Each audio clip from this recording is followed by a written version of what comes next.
we are for a video with some explanation about my typical way of fly fishing that's slightly different from the traditional way of fly fishing on pike. I decided to do this video because you might have seen some other videos on my YouTube channel where if you look into the details, you'll notice that on deeper water, instead of fishing with an intermediate or sinking line, I'm using a floating fly line in combination with an extreme long leader. In this video I will try to explain you something about the reason behind that. And first of all, I'm not thinking that my way is better than traditional ways or something you might do with a fly rod. It's only because I get a lot of questions about this, and I decided not to spend so much time anymore on answering questions, but explain it in this video. We will handle the technique, we will handle the rods, the reels, the tackle. So let's start with some history on how I came up with the idea of this technique of pike fly fishing. I've been fishing for over 50 years now, 30 years of intensive carp fishing, addicted to carp. But since the year 2000 I started with dead bait fishing on bigger pike, a static way, very successful, huge pike, but quite passive. It takes a lot of time, and I prefer a more kind of active way of fishing. And then, let's say 15 years ago, I decided to try fly fishing for pike. I've been fly fishing before in the Caribbean, for example, on bonefish, etc. And just like most of you, I also was fly fishing with a light combination for roach, etc. But in, let's say 15 years ago, I decided to start with specific pike fly fishing, and I bought a fly fishing rod in the AFMA 8 weight, and that's this rod where it all started. I was fishing from banks with in shallow water, let's say 1.50 m maximum depth, and of course then you use that weight forward floating line in combination with a standard leader of 1.20 m, 1.50 m with a steel wire and a streamer on it. And well, when I started 15 years ago, that was very, very successful, because there was not much of fly fishing on pike in our neighborhood. There was some kind of crankbait fishing and however you call it, but it was very easy to go to some spots here in the neighborhood and catch a few pike on a Saturday morning or something like that. But that all changed after a few years, because the predator fishing was much more intense. A lot of people discovered pike fly fishing, and I was looking forward whole week to the weekend and try to visit my favorite spots and catch some pike. But then when I arrived, it was often so that there were already some people over there, and sometimes it was even impossible to fish, and I was very disappointed. So I decided to do it differently, and that was the moment that I bought a bellyboat. And that bellyboat gives you the possibilities to visit spots where you will never be able to reach from shore. And when I first was fishing from that bellyboat, I didn't change a thing. I used the same fly rod, the same floating line, and it was still on, let's say, shallow water, a maximum depth of 1.60 75, and it was very, very successful. But when I have a session with a belly boat, and I'm often 8 to 10 hours on the water, and so that means that you move from one spot to the other. And when I'm moving with my flippers in the belly boat from one spot to the other, that streamer is actually hanging behind that belly boat in the water. And then what I've learned is that often you see that out of nothing a pike hits that streamer, and I was not even paying attention to it. And on some days it was even more successful just a kind of trawling with that streamer behind the belly boat than just casting on a spot and becoming tired of it. So for me that kind of trawling became more and more interesting. But the only problem that I had is that when I wanted to go to deeper water, I had to become familiar with an intermediate line or a sinking line. And the strange thing is that I never felt confident with the depth, because I never knew exactly where my streamer was moving, on what depth. So thinking about that experience I had with that streamer behind the belly boat in that crystal clear shallow water, I thought about trying to find a way and testing the same system I used in shallow water, but then trying to find a way to use that on deep water. The depth in the waters I'm fishing, where you can find pike, is most of the time somewhere in between 2 meters 70 and 2 meters 20. And I think that you all know that with a standard leader length of, let's say, 1 meter 50, that's what people often use, it's impossible with a floating line to reach the depth of 2 meters 50. So it looks quite simple. You just increase the length of your leader, and then that streamer will go deeper. Well, it is as simple as that. The only thing is that you are moving with that belly boat. And if you just increase the length to 2 meters 50 and your belly boat starts moving, then that streamer comes up. And I did a lot of tests, and I finally learned that under normal conditions, if you are moving with your flippers in a quite relaxed way, you normally will have a speed of somewhere between 1.2 and 1 kilometers an hour, so 1 to 1.2 kilometers an hour. And if you are focusing on a streamer depth of 2 meters 50, I've learned that you have to have a leader of, let's say, that 2 meters 50 depth plus 1 meters 50, because that leader will have a kind of an angle, so you need a longer leader to stay on the same depth. So as simple as depth 2 meters 50, 4 meters leader length. That's normally under standard conditions perfect. But then there is current. And if there's current, you can move with the current or against it. And that changes it all, because the moment you're moving with the current will push your streamer down to the bottom, because there's a lot of pressure on your leader, and it will be pushed to the bottom. Well, there's a simple solution for that. Use your flippers and go a little bit faster, because then it won't be able to reach the bottom.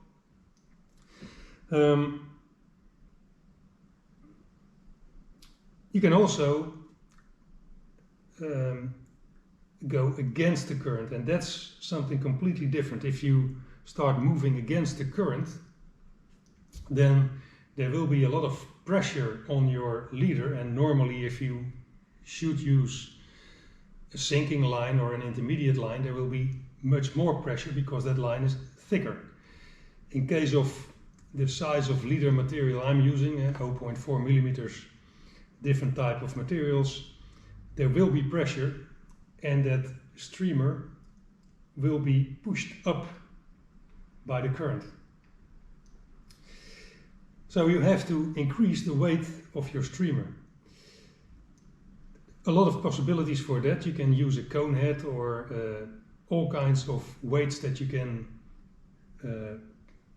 actually add over your steel wire to the streamer. But then you have to open every time the swivel of your steel wire, and it takes time. And I think that you can imagine that the moment you get a hit from a pike and you miss it, what I often do is I go backwards and do the same track again and again and again. So you have to deal with going with the current and going against the current. To increase the weight of my streamer, I use sheet lead. Lead is a toxic material. Actually, a lot of people, including me, want to get rid of all these heavy metals in our environment, but there is no good alternative to this type of lead. There is tungsten, but not in a sheet kind of material. And the advantage of this material is that you can easily tear off the piece you need and roll it just above the streamer over your steel wire. I often carry all kinds of sizes of small sheet lead pieces, and the moment I think that I need a little bit more, I just take a small piece and put it on the steel wire. And you can change it and take it off and put it on in a few seconds. And that saves you a lot of time. And there's another big advantage, because you roll it around your steel wire. What you often see is that the moment that you hit a pike, that pike of course starts jumping, shaking with its head, etc. And if you use the kind of lead that you can easily push on your wire or on your line, that will be shaken off. And this type of sheet lead will always stay on your line and it won't come in our environment. So I think that's the perfect way of adapting the weight of your streamer. There is of course, the reason that I want to stay with that floating line in combination with that long leader is, first of all, the moment I'm using that long leader with a floating line, I'm absolutely sure that I can tell you exactly where my streamer is in the water. So if I want to fish, let's say on a depth of 2 meters 50, it will never be 2 meters or 3 meters deep. That's, for me, it's quite difficult to fish with a sinking line.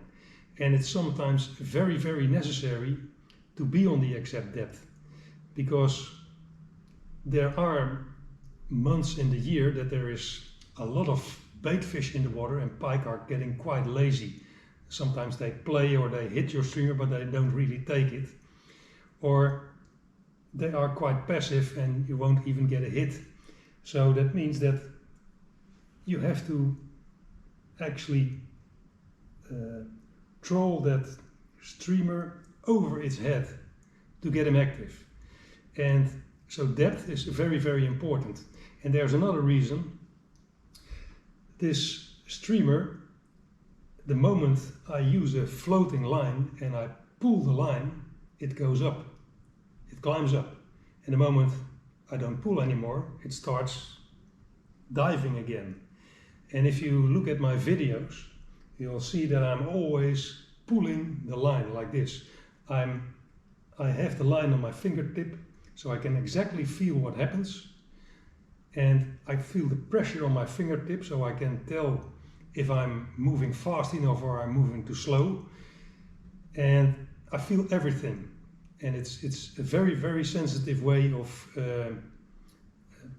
fly fishing, and it's also nervous breaking, because the moment you get a hit, it feels like you have your fingers on an electric wire or something like that.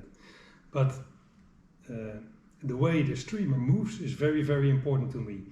Using a sinking line or using an intermediate line, the action of the streamer is more or less like this, but this is absolutely irritating a pike, and then I think that it's more successful, to my opinion, and my experience, of course. I just told you how, for me, the pike fly fishing started. It started all with this 8-9 feet fly rod, and I did use that rod also during my first sessions. But I've learned that there are limitations on a rod like this. It's a perfect rod with a nice action, a more or less kind of parabolic slow action. I prefer that because it's nice to see that bend in that rod. And but the problem is, these type of rods are quite slow, and that's not a problem if you are fishing from the bank, because the moment you are fishing from the bank, when you cast your fly, you start stripping that fly, and the moment you get a hit from a pike, you just strip strike and you pull the hook into the pike's mouth by pulling the line. That is more or less not possible in a belly boat. And people that use a belly boat with a fly fishing rod, they know exactly what I'm talking about. The problem you'll have in a belly boat is that if you start casting and you are stripping and you need to do a strip strike, you have a problem with the seat behind you. You can't move your elbows or your arms. So what you automatically will do is a kind of pulling with the rod, and these kind of slow, soft rods are not strong enough or not stiff enough to get enough power on the hook. Has nothing to do with the problem that you wouldn't be able to cast a big fly with this. I think it's possible. I did it in the past, no problem at all. And this rod is absolutely strong enough to catch the biggest fish. If you search a little bit on my YouTube videos, you'll find a video of a huge catfish that I caught with this rod during my pike sessions. Out of nothing, a huge catfish, 1.93 m, took my fly. It was absolutely crazy. I didn't expect it at all. But after 1 hour and I believe 30 minutes or something like that, I was able to land that catfish. It was a 55 kilos or something like that, a monster. Nice fight. Watch that video, you'll be surprised. So catching a big fish with a more or less light fly rod is not a problem at all. That is absolutely possible as long as you are able to get enough power on that hook, and if that hook is good, is actually stuck in the big fish's mouth, then there is no problem at all. Actually, there's a big advantage on a soft rod like this, because if you have a stiff rod, there is more or less more and more power during the fight with that fish. And in this case, you will never lose a fish as long as it's hooked properly. So, not a problem with bigger flies, not a problem with bigger fish. The only thing you have in a belly boat, you are not able to hook correctly the way it should with strip striking. And after a while I decided to move to a 9-weight fly rod, and this is actually the rod I used after that, and I'm still using it. It's a 8-foot, which is an advantage in a belly boat, an 8-foot 9-weight fly rod. But I found out that this rod is still not stiff enough to be convinced to be able to hook a pike correctly. So finally I decided to move to a 10-weight rod, and I can imagine that traditional pike fly fisher men think that a 10-weight rod is too heavy. It has nothing to do with not being able to land a fish with a lighter rod. It's only because you want to have enough power when you strike like this. Just like, for example, if you are fishing on carp, then you have to strike with your rod. You cannot strip strike, you do it like that, and then you need enough power. It has to be a stiff rod. That's the reason why I'm using this rod nowadays. Talking about rods, well, this is an A-brand rod. I won't do any marketing for them. Actually, I'm a little bit disappointed because it's an A-brand, and I bought this reel with this rod, and it's not the cheapest one. But what I've noticed is that this is a composite material. This is made out of a composite material, and it's not strong enough. It's actually there are cracks.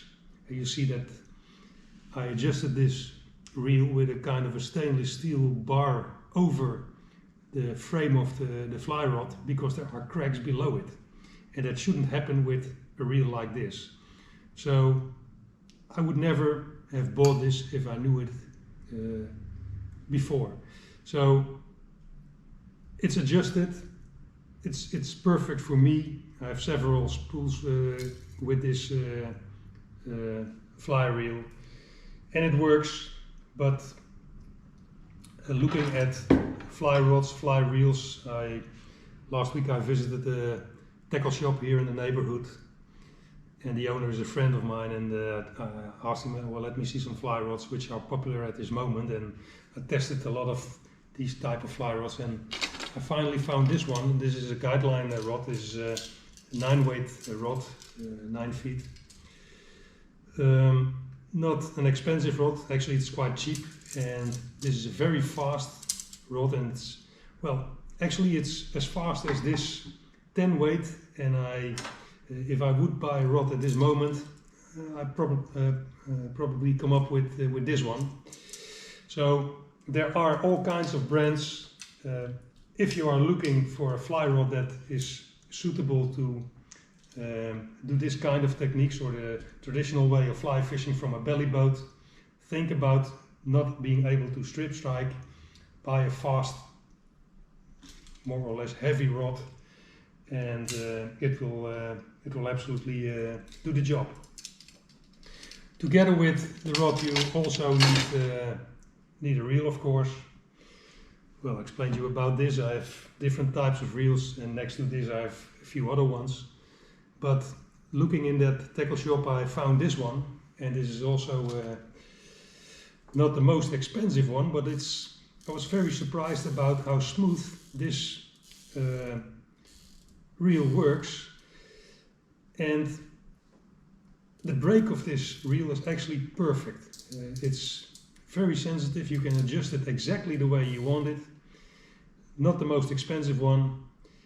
It's deep enough, it's wide enough. You can easily put backing material on it. I have some backing material here. All kinds of brands are possible. All fancy colors you can imagine are on the market. I think you need for about 75 meters on a reel, and then of course the 100 feet of fly line. I think it's 100 feet. Yeah. We always talk in meters, so let's say 27 or 30 meters. This reel is big enough to carry all that stuff, and You can have discussions about putting a backing on your fly reel or not putting a backing on your fly reel. If you're in a belly boat, it hardly doesn't happen that there is more than 30 meters fly line from your reel. A pike normally takes, let's say, 15 meters, 20 meters maximum. But sometimes there are things that you don't expect. For example, you hook a carp in the side of its belly or something, or in one of its fins. Well, then you absolutely need some backing. If you look at the video with the catfish I just explained, and then you'll see that I don't think I used any backing over there, but it feels very confident if you have some backing on your reel. In case of a belly boat, you are able to go with the flow and just follow the catfish with your belly boat. But if you're on the shore, it's not possible, so you need backing. Nice fly reel, not the most expensive one. I absolutely think it's a great thing, and there's another advantage. Spare spools are quite cheap, and with an extra spare spool you are able to, for example, to put a floating line on your spare spool. And I'm also using, a sinking line on your spare spool, and I'm also using sinking lines. The moment I'm on a water where it is necessary to fish deeper than 4 meters, I'm using a sink tip line or a sinking line, and then a spare spool or more spare spools are of course necessary. Well, that's about rods, reels. Here are two fly lines. The fly line is not so important as long as the weight is correct. A weight forward line, in this case a 9, that comes for example with a rod like that, or a 10 with a rod like this. These are two fly lines. Both are perfect lines. The one is a little bit more expensive than the other one. They all do the job, and for me the fly line is not so important. As long as it's a durable line, then it's okay. It doesn't have to be expensive because you don't cast that much. Maximum 10% of the time I'm casting, and the rest of the time I'm a kind of, call it whatever you like, trolling or jig trolling or jigging with the streamers. So the fly line. Then, if you're not sure if fly fishing for pike, if you will enjoy it, then you can also start with a cheap set like this. This covers it all. This is a 4 or 5 weight set, but it's also available in more suitable for pike 7, 8 or 9 weight sets. Reel, line, rod, and then very, very cheap but also good suitable material for fishing from the shore or from the belly boat. Well, that's about rods, reels, lines, and then we move over from the line to the leader. I started in the beginning with this simple nylon leader material, but I switched over to a different type of material, and that's the fluorocarbon line. And the reason is quite simple. This material damages quite fast, and there's something that's much more important. If you are using a leader length of, let's say, 4.5 meters, you don't want to have too much elasticity. If that leader stretches too much the moment you try to strike, then there is no power on the hook, and that's, like I explained, very, very necessary to set that hook correctly. So after that material over here, I switched over to this fluorocarbon line, and that was absolutely an improvement, but it's still a soft, a little bit elastic line. And nowadays I'm fishing with this Stroft fluorocarbon 2 line, and that's for me the most perfect leader material on the market at this moment. But it's up to you. I'm not trying to sell it to you. I just, like I started in the beginning, I just show you what I use, and then it's up to you to choose what suits you. Moving from fly line to leader material, you come to swivels and connectors. These are very, very important small tackle, and although it doesn't seem so important, buy the best one you can get. They will all do the job, but the problem is that some of these swivel brands have quite a kind of soft stainless steel material. Yeah, it's strange to say soft, but you have to be aware of the fact that what could happen, and I have that experience, I've seen it several times, that the moment you have a pike and you have it in your landing net, it's often so that these swivels, they just have some grip somewhere on a spot in the net, and the moment that swivel is stuck in the net, and at the moment the pike starts shaking his head and jumping and trying to get out of the net because they don't like a net, it can open. And if it opens and the pike jumps out of your net, it's gone and you'll have a bad day, especially when it's a huge pike. In my videos you'll see some pike jumping out of the net. I've never had the problem with swivels that were opened, only once, and that was the moment that I took the pike out of the net. The streamer was still in the pike's mouth, and my steel wire with the swivel was still in the net. So that means that if the pike would have jumped at that moment, I would have lost it. And of course you want to have your pictures with the pike if it's a big mama. So swivels is very, very important. Try to buy the best, and you could even consider, like I'm doing nowadays, to put a little kind of silicone tube over the swivel to be sure that it never gets any grip in a landing net like that, or wherever in the water. And then we'll take a look at wiring material, and I'm absolutely sure that it will bring a lot of discussion, because some people are convinced to use fluorocarbon, some people are convinced to use steel wire or whatever material.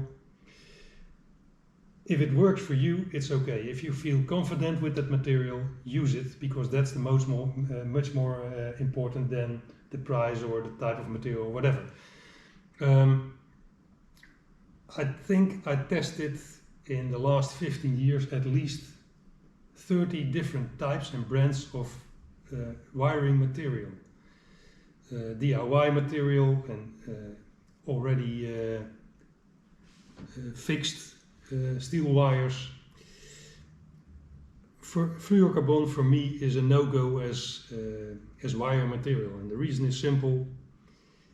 It will damage in that pike's mouth, and I know a lot of people that are successful with fluorocarbon for years without any problems, but I've had some negative experiences with fluorocarbon with 1 millimeter thick material, and I never lost a pike on it, but I've seen damages on that fluorocarbon many times. So I stopped, and I will never use it again.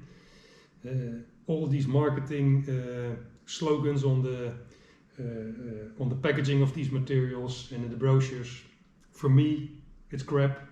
I will not use it as leader material. I will use it, but not as wire material. So then you have the choice between, for example, these two type of materials, and the brand doesn't matter. This is a standard steel wire, this is titanium. I think this is more than triple the price, a piece than these ones, these simple steel wires. They will do the job. There's only one problem with them: they don't last that long. And if you catch a few pike on these, then you'll see that they start wrinkling or kind of bends in it. I don't know how do you call that exactly in English, but that's a problem for me because I want to have that material absolutely straight. And it has to do with the moment you have a hit from a pike, then you want to strike as hard as possible. And if there's some bends in that wire, then you won't hook directly. So be aware of the fact that you have to change them often. And then this is much more interesting because this type of titanium material doesn't have any memory. There are no bends in it. These will last not 3 times longer as this, but 10 times longer as this. And although they are quite expensive, way too expensive, I guess, but that's marketing.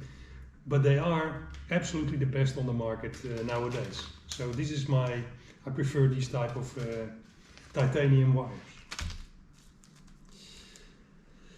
Going from fly line, leader material, swivels, and then the wires, you'll end up with streamers. And streamers is the most discussed topic in pike fly fishing, I guess.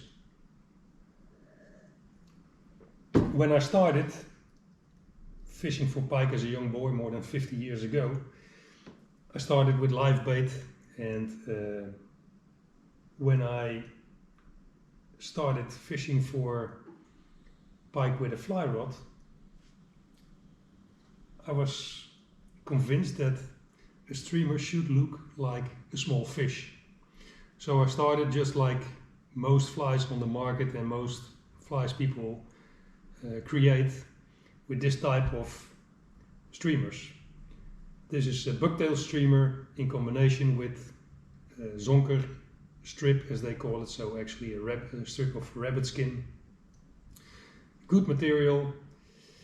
The moment it becomes a little bit wet, it moves like a small fish in the water. Great, been very successful with that. The only thing is that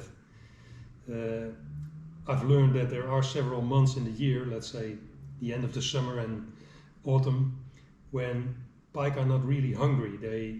They don't take a fly because they're hungry. You just play a little bit with it, and you can strike for 10 times without even catching one pike. So I guess that pike are hanging in that tail, and even absolutely sure small pike. And then I went over fishing with these stinger hooks, so a second hook. But after a while I learned that it's quite risky for your hands, because the moment you catch a pike on a streamer like this, it looks very stiff, but it's absolutely gone when it's wet. And these are not used for, let's say, 3 or 4 years now. The moment you catch a pike on this, then the pike is penetrated by this hook or the other one, and the other hook is on the outside of his mouth often. And if you take a pike with your hands, it's quite risky, because what often happens is that you have a hook in your hand or in one of your fingers, and then you can easily cut that hook off. But in summertime it's not a problem at all, but in wintertime it stays bleeding for hours and hours, and your session will be spoiled by that. So I stopped fishing with stinger hooks, and I thought about that problem of pike not really taking that fly. Looking at what happens if a pike follows a streamer, then the moment he wants to take that streamer, he opens his mouth and creates a kind of a vacuum, and that streamer has to be sucked in. And what I learned is that all these natural materials, like all kinds of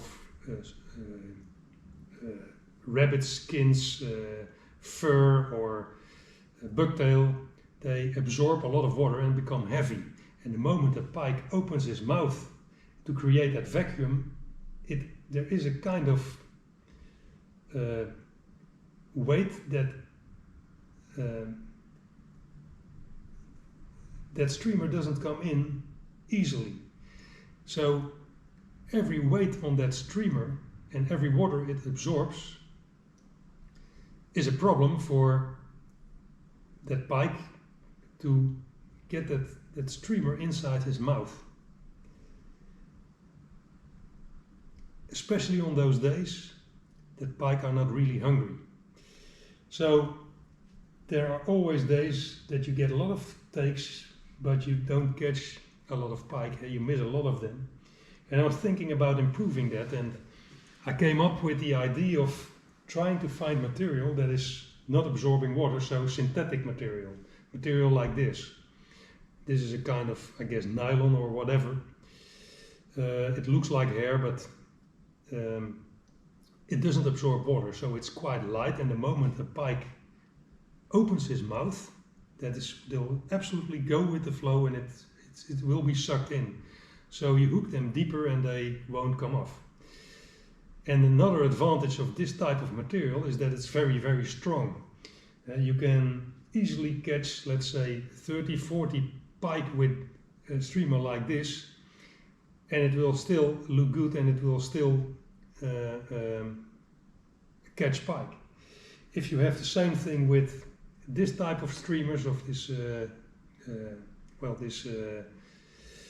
bucktail in combination with another type of hair or whatever, then after catching, let's say, 10 or 15 pike, this will look like a real Christmas tree, but then 4 months after Christmas.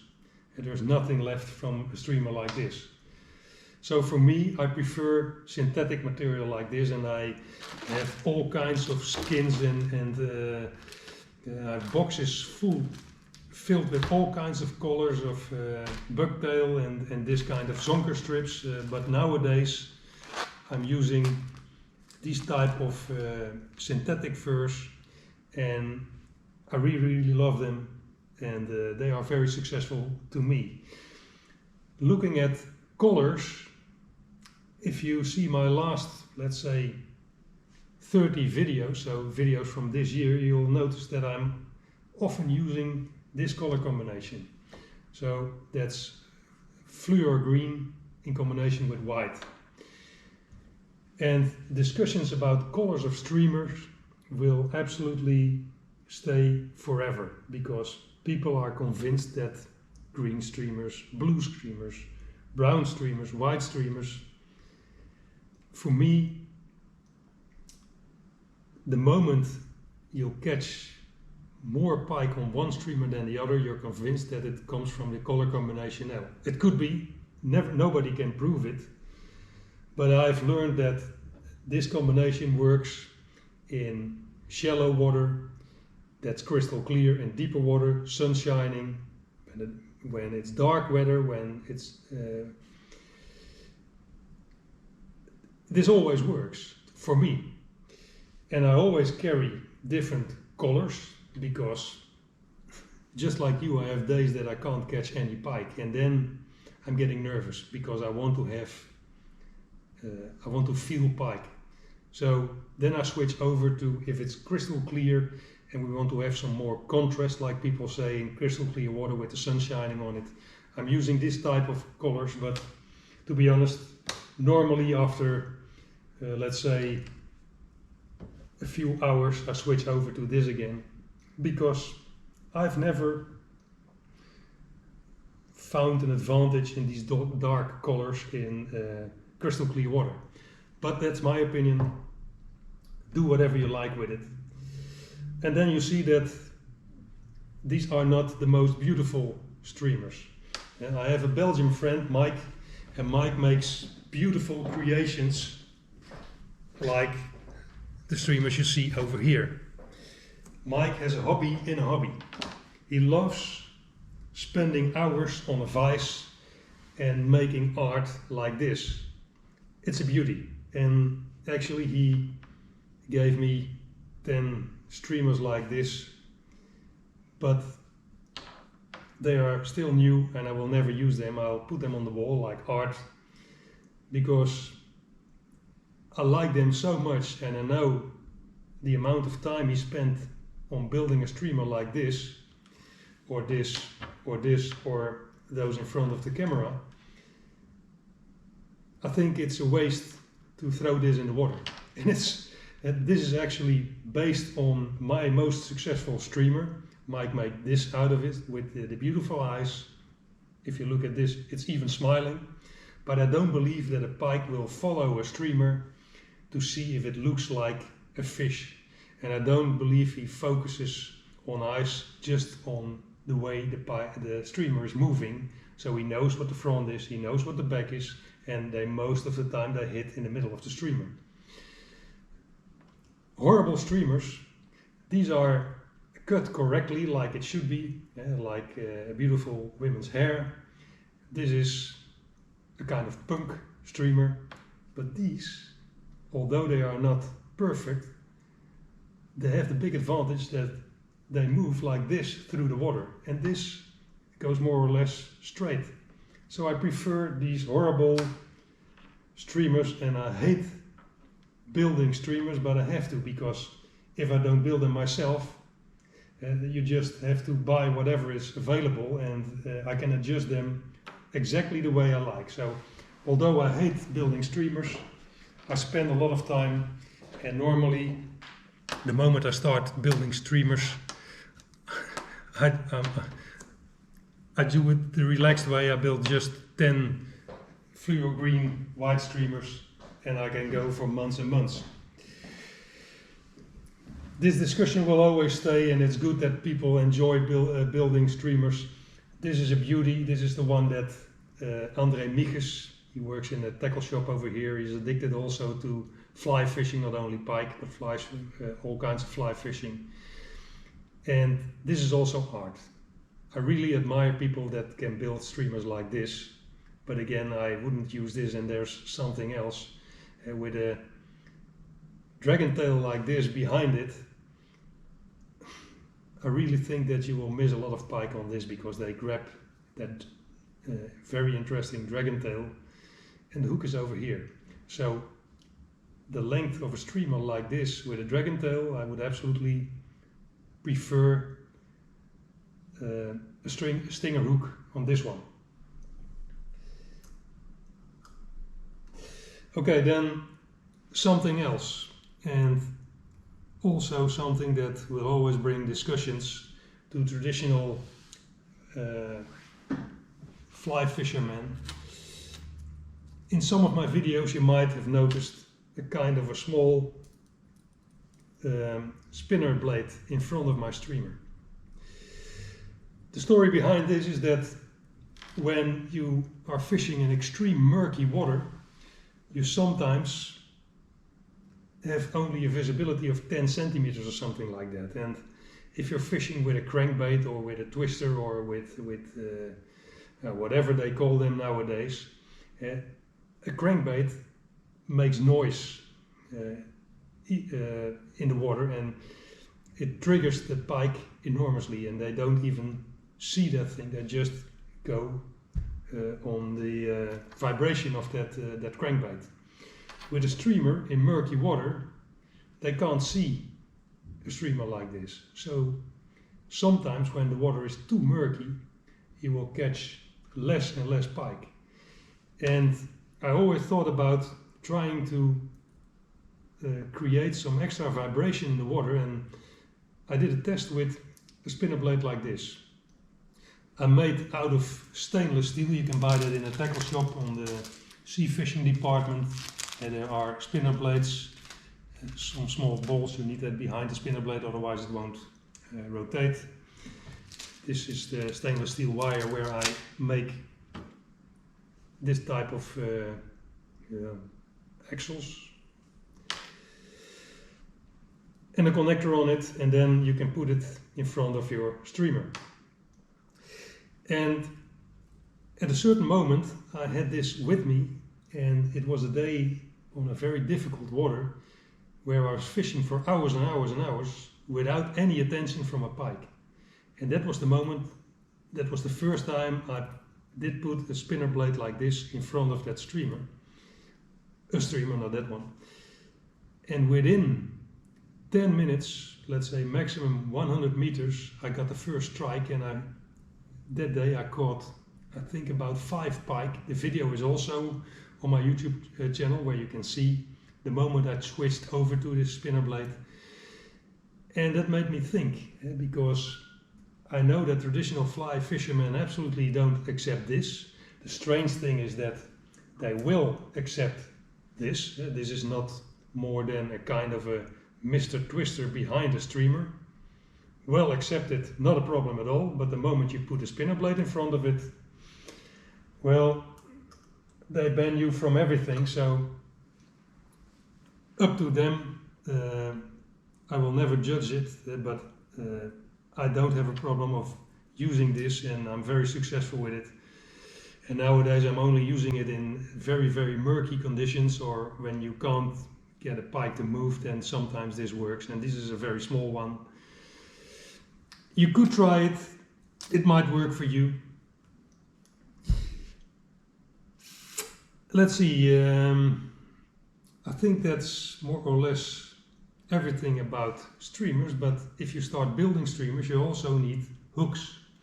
And I have several brands of hooks over here. And the moment you start testing hooks is most of the time the moment that you will lose some pike and you're not convinced about the hook you're using anymore. I started with this type of hook 15 years ago or something like that, and well, it is razor sharp, that's okay, but the problem with this limerick type of hooks is that the moment you put pressure on it, so the moment that it has to penetrate the pike's mouth, it actually bends over to the backside, and you can't get 100% of power on the tip of that, on the point of that hook. So with most of the brands, I'm always wondering why they don't bend this tip of the hook a little bit to the inside. And nowadays I'm often using those Traun River, how do they call them? Hechthaken in Dutch, pike hooks in English, not Dutch. And this is, for me, the ideal type of pike hook. It's a hook that's slightly bent to the inside. It's a 6-0, and that's the hook I'm using for my streamers nowadays. If I'm using more heavier hooks like this one, for example, I always bend the tip a little bit to the inside, and that's easy to do. You can easily bend it just above, just about here, bend it a little bit inside, and then I'm convinced that it works, and you will catch more pike and lose less if you bend it a little bit to the inside. And I'm still wondering why hooks are made like this. Strange. Looking at carp hooks, for example, the strange thing is that 90% of the carp hooks have that angle to the inside, and with pike hooks, hardly any for me correct hook. So for me the ideal hook is the Traun River one. But not a marketing story, not trying to sell you anything, just sharing my experience and the materials I'm using. For me, everything you do and everything people use is okay, as long as they know what they are doing and have a reason behind that, because I always try to improve and find a reason behind it, and if something doesn't work, I try to improve it. Okay, last thing in this video for today will be a landing net, and I never used a landing net up until this season. And if you look at the last video of last season, actually that's March this year, last season was not a great season. I caught 640 pike or something like that, and let's say 25 pike perch and some perch, but only 7 meters. And I'm always focusing on the biggest one. Yeah, that's an obsession for me. And on the last day, actually the last hours I was able to fish in the last season, I hooked a huge big mama. It was a pike, I guess somewhere around somewhere in between 1 meters 05 and 1 meters 10, and it was a fatty. I'm focusing on 1 meter 20 nowadays because the biggest one I caught so far with a fly rod is 1 meter 17. So my goal for the moment is a 1 meter 20 pike on the fly rod, which I already caught with dead bait and even bigger. But 1 meter 20 on the fly rod is what I'm looking for. And if you hook a pike like that, and on the last day of the season, the pike is tired and comes close to your belly boat, and you tip it on the head and he starts shaking his head and the streamer comes out and he just waves again and bye bye, I'm off. Well, then I'm really pissed off, because I would have had that fish if I had a landing net with me, and it happened before. So at that moment I thought, well, it will never happen again. From now on I'm trying to always bring a landing net. So I bought this one last year, and in all my videos you can see it. I'm not always using it, only for the bigger ones, or when I see that the hook is very close to the tip or not hooked correctly, then I'm using the landing net. And the brand doesn't matter. This is a Rosemeyer net. It's a nice net because it's big enough for me, and I think last week or so I caught a pike of 1 meter 15, and you can see that it even fits in a net like this. But be sure that the moment you have the pike in the net, that you try to ensure it by putting your hand over it and lifting it with the tail out of the water, because the moment it's still in the water and the pike is not really tired, it will absolutely try to jump out of the net. And like I explained, if your swivel is or something else is stuck in the net, you will lose the pike. So try to be sure that it can't jump out. And the nice feature on this net is this elastic wire with a magnetic lock on it, and you can put this on your belly boat or on your belt or wherever, and the moment it comes close to the handle of the net, it will lock it. And for me this is the ideal net. It's a quite cheap net, has nothing to do with that, but it's, looking at all these nets, it's sufficient for me and I'm happy with it, and I absolutely wouldn't feel confident on the water anymore without a landing net. So although I did it 14 years without a landing net, even in the period that I was fishing with dead bait,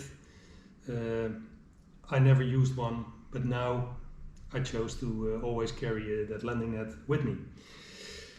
Well, it's not in a nutshell because it's a long story, but I think that it covers it all. And although my English is not perfect, I did my best to make it as clear as possible, and I'm absolutely sure that there are still questions and things that are not clear. Well, put these questions near the video, and if it's not covered with this video, I'll try to answer you as fast and as polite as possible.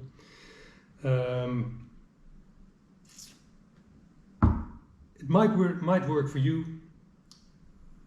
I already said it a few times. I don't think that I know everything better. It's not that I really believe that this system is better than all the other. It might even be the other way around, but it works for me. And because of all the questions, I made this video. Hope you enjoyed it. Thanks for watching. And who knows, if there are still topics that are not covered in this video, I might even do another one. Thanks again for watching. Stay healthy, and who knows, we'll meet again sometime.